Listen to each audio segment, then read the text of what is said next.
नमस्कार मित्रों, आज फिर से हाजिर है एक नई सोच और प्रेरणा के साथ सिर्फ आपके लिए। दुनिया में सबसे कीमती चीज़ है अच्छे रिश्ते और भरोसे की ताकत।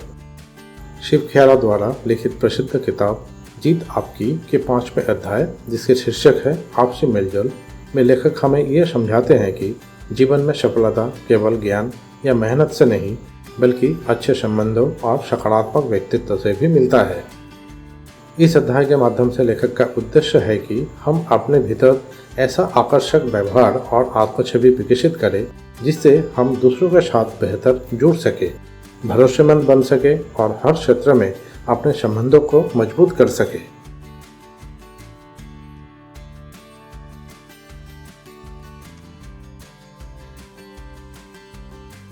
जिंदगी एक प्रतिध्वनि है। हमारी ज़िंदगी वैसे ही लौटती है जैसी आवाज़ हम उसमें डालते हैं।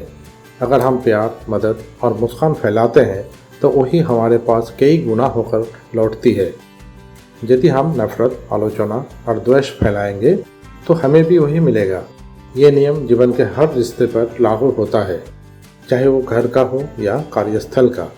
यही वजह है कि हमें हमेशा सकारात्मक ऊर्जा फैलानी चाहिए, क्योंकि जो हम देंगे वही हमें लौटेगा। प्रतिध्वनि का प्रभाव सिर्फ आवाज़ों तक सीमित नहीं है, ये हमारे कर्मों में भी दिखता है और यहीं से जुड़ता है अगला सिद्धांत।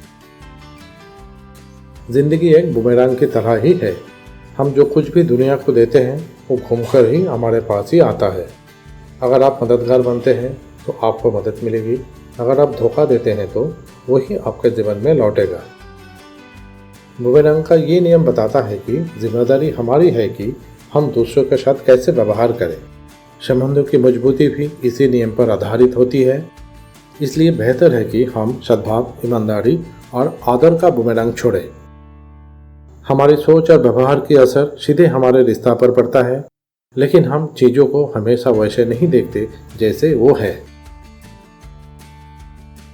हमारे नज़रिया हमारे अनुभवों, विश्वासों और पूर्वाग्रहों से बनता है।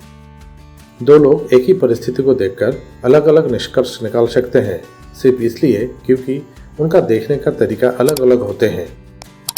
रिश्तों में टकराव अक्सर इसलिए होते हैं क्योंकि हम सामने वाले के नज़रिए को नहीं समझ पाते। अगर हम अपनी सोच को थोड़ा लचीला बनाएं तो आपसी मेलजोल आसान हो जाता है। और जब दृष्टिकोण की बात आती है तो उसमें सबसे अहम भूमिका निभाता है ट्रस्ट, यानी भरोसा। विश्वास वो नींव है जिस पर सारे रिश्ते टिके होते हैं। भरोसा एक दिन में नहीं बनता, ये निरंतरता, ईमानदारी और संवाद से उपजता है। यदि भरोसे की डोर एक बार टूट जाए तो उसे जोड़ना बहुत ही मुश्किल होता है। भरोसेमंद बनने के लिए वादों को निभाना, गोपनीयता बनाए रखना और दूसरों के दृष्टिकोण का आदर करना बहुत ही जरूरी है। पर जब ये विश्वास नहीं होता या टूट जाता है तो उसके परिणाम बहुत गहरे होते हैं। जहाँ भरोसे की कमी होती है वहाँ गलतफहमियाँ, तनाव और टकराव पैदा होते हैं। ऐसे रिश्तों में मन की बात नहीं खुलती और टीम वर्क टूट जाता है। कार्यस्थल पर भी कमजोर संबंध प्रदर्शन को प्रभावित करते हैं। आपसी संबंध बंद हो जाता है और संदेह पनपता है। ऐसे माहौल में नकारात्मकता और सहयोग की भावना खत्म हो जाती है। अब सवाल ये है कि ऐसे नकारात्मक रिश्ते क्यों बनते हैं? क्या कारण है कि हम अच्छे संबंध नहीं बना पाते? घमंड, अहंकार, संकीर्ण सोच और संवाद की कमी, ये सब संबंधों को बिगाड़ते हैं। जब हम केवल अपनी बात मनवाना चाहते हैं, सामने वाले की सुनते नहीं, तब रिश्ते कमजोर होते हैं। कई बार बचपन के अनुभव या असुरक्षा की भावना भी इसका कारण बनते हैं। दूसरों को बदलने की जिद भी रिश्तों को तोड़ सकती है और इसी अहंकार और आत्मसम्मान के फर्क को समझना बेहद जरूरी है। गर्व यानी प्राइड हमारे आत्मसम्मान को दर्शाता है, जो सकारात्मक हो सकता है, जबकि अहंकार यानी ईगो हमें दूसरों से ऊंचा समझने पर मजबूर करता है। जब गर्व सीमित और विनम्र हो तो वो प्रेरणा देता है, लेकिन जब अहंकार बढ़ता है तो वो संबंधों को तोड़ता है। एक सच्चा लीडर गर्व को पहचानता है पर अहंकार से बचता है। जैसे अहंकार और गर्व में फर्क है, वैसे ही शाहिद यानी सेल्फ इंटरेस्ट और स्वार्थ यानी सेल्फिशनेस में भी अंतर होता है। अब ये दोनों का फर्क समझने का कोशिश करते हैं।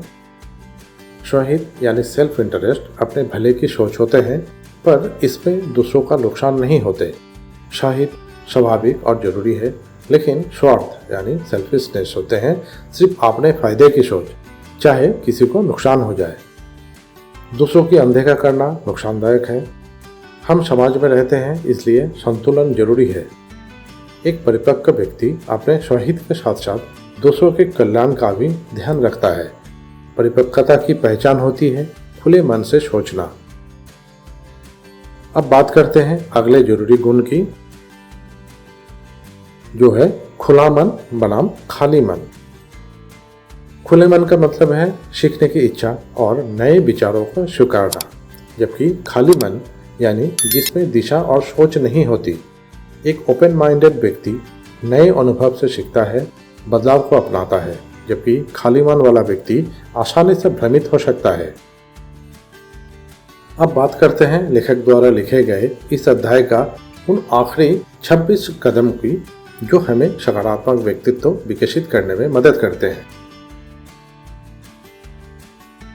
एक सकारात्मक व्यक्तित्व की नींव हमारे हर दिन के छोटे छोटे फैसलों, भावनाओं और व्यवहारों से बनती है।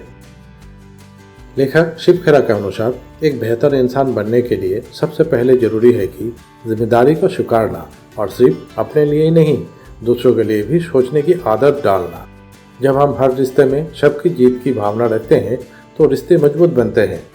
हमें अपने शब्द का चयन सोच समझकर करना चाहिए, बिना किसी शिकायत और आलोचना के, और अपनी मुस्कान व दया से दूसरों को दिन में भी रोशन करना चाहिए। एक अच्छे श्रोता बनना, उत्साह से भरपूर रहना और ईमानदारी से प्रशंसा करना वो गुण है जो हमारी छवि को आकर्षक बनाते हैं। जब हम गलती करें तो उसे स्वीकारना सीखें, और अगर कोई और अपनी गलती माने तो उसे इज्जत से संभालने का मौका दें। तर्क करें लेकिन टकराव से बचें। दूसरों की बुराई या पीठ पीछे बातें ना करें। हमेशा अपने वादों को निभाएं। हमें एहसान मानना चाहिए, लेकिन बदले में उम्मीद ना रखें। भरोसेमंद बनना, क्षमा करना, विनम्र रहना, खुश मिजाजी बनना और दूसरों को समझने की कोशिश करना, ये सब हमें भीतर से सुंदर बनाते हैं। किसी का मजाक उड़ाने की जगह सम्मान देना और समानुभूति यानी एम्पैथी दिखाना हमें एक सच्चा और प्रेरणादायक इंसान बनाता है। अब आखिर में इस अध्याय का कुछ अंत विचार समझते हैं। अच्छे संबंध और सकारात्मक व्यक्तित्व एक दिन में नहीं बनते, लेकिन हर दिन एक अच्छा कदम उठाकर हम उन्हें गढ़ सकते हैं। मेलजोल सिर्फ बातचीत से नहीं, ये समझदारी, भरोसा और दृष्टिकोण की कहानी है, और यही कहानी आपकी और हमारी सफलता की भी शुरुआत हो सकती है। अगर लेखक द्वारा लिखे गए इस अध्याय का बातें आपको अच्छा लगा तो वीडियो को लाइक करें, दोस्तों के साथ शेयर करें और चैनल द इनसाइट को सब्सक्राइब करना ना भूलें। इस अध्याय में दिए गए कुछ कहानियों का साथ आपका साथ दोबारा मुलाकात होगा। हमेशा स्वस्थ रहें, खुश रहें, परिवार का ख्याल रखें। धन्यवाद।